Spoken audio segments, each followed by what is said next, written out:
মহান আল্লাহ পাক রব্বুল আলামিনের দরবারে শুকরিয়া জ্ঞাপন করছি, যিনি আজকে আমাদেরকে ইসলামের পক্ষে, দাঁড়িপাল্লার পক্ষে আজকের এই সমাবেশে উপস্থিত হওয়ার তৌফিক দান করেছেন। সকলে বলি আলহামদুলিল্লাহ।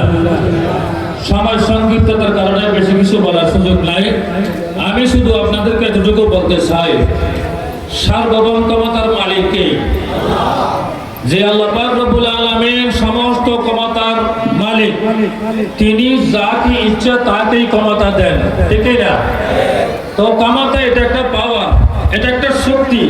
আল্লাহ তাআলা আপনাকে যে ক্ষমতা দিয়েছেন সেই ক্ষমতা দুর্নীতি করার জন্য নয়, চুরি ডাকাতি করার জন্য নয়, সুদ ঘুষ খাওয়ার জন্য নয়, মানুষ খুন করার জন্য নয়।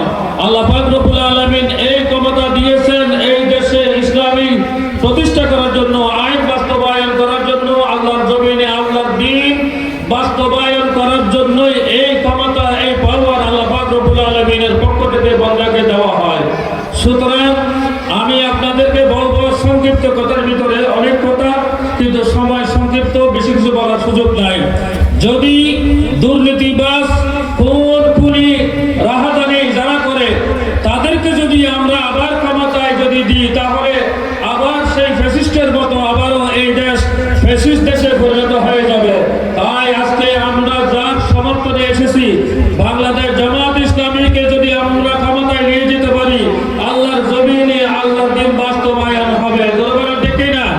সুতরাং আমাদেরকে, আমি ছোট্ট একটি কথা বলবো, যারা আমাদেরকে ধর্ম ব্যবসায়ী বলে, এখন আমরা নাকি ধর্ম ব্যবসায়ী আর আমরা নাকি জান্নাতের টিকিট বিক্রি করি।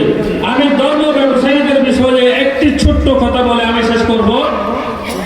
একজন নেতা, কোন একজন নেতা নির্বাচনী গণসংযোগ করতে গিয়ে দেখা গেল যে এলাকায় গেলেন, সেই এলাকায় একজন মানুষ মারা গেল, জানাজার ময়দানে জানাজা উপস্থিত হলো। এখন নেতা চিন্তা করছে, হাই হাই এখন কি হবে, আমি তো জীবনে কোনোদিন নামাজও পড়ি নাই, জানাজার অংশগ্রহণ করি নাই, এখন কি করা যায়? এই মুহূর্তে যদি আমি নামাজে অংশগ্রহণ না করি, তাহলে লোকেরা তো আমাকে ভোট দিবে না। তখন জানাজার ময়দানে নিয়ে সে নিয়ে করতেছে যে এই জানাজার মাঠ হলো বালুর চর, আর অন্তরের মধ্যে আছে নির্বাচনের ডর, উজু আছে না আছে আল্লাহু আকবার। এটাই হলো ধর্ম ব্যবসায়ী। এই যে আমরা সালাতুল আসর আদায় করছি, এটা কি আমাদের আজকের জন্য নামাজ নাকি প্রতিদিনের? আমরা যারা প্রতিদিন নামাজ পড়ি তারা কখনো ধর্ম ব্যবসায়ী হতে পারে না। ধর্ম ব্যবসায়ী হলো তারা যারা নির্বাচনের আগে মাথায় টুপি দিয়ে মুখে ইসলামের কথা বলে, তাও মদিনার ইসলামের কথা বলে, ঠিক না? আমরা কি মদিনার ইসলাম? আমাদের কি বলা হয় আমরা নাকি মওদুদির ইসলাম? আচ্ছা, তাহলে মওদুদির ইসলাম ছাড়া যারা মদিনার ইসলামের কথা বলে, মদিনার ইসলামের মুখে দাঁড়িয়ে নাই, আছে নাকি?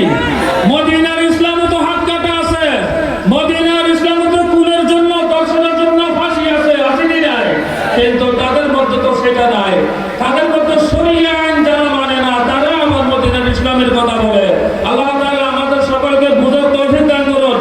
সকলে বলি আমিন। প্রিয় ভাইরা, এই আমি আপনাদেরকে শুধু এতটুকু বলবো, আগামী জাতীয় সংসদ নির্বাচনে আমাদেরকে ঐক্যবদ্ধভাবে আল্লাহর জমিনে আল্লাহর দ্বীন প্রতিষ্ঠার জন্য দাঁড়িপাল্লা মার্কায় ভোট দিয়ে জয়যুক্ত করে এই জমিনে আল্লাহর দ্বীন বাস্তবায়ন করার জন্য সর্বাত্মক প্রচেষ্টা করে যাব।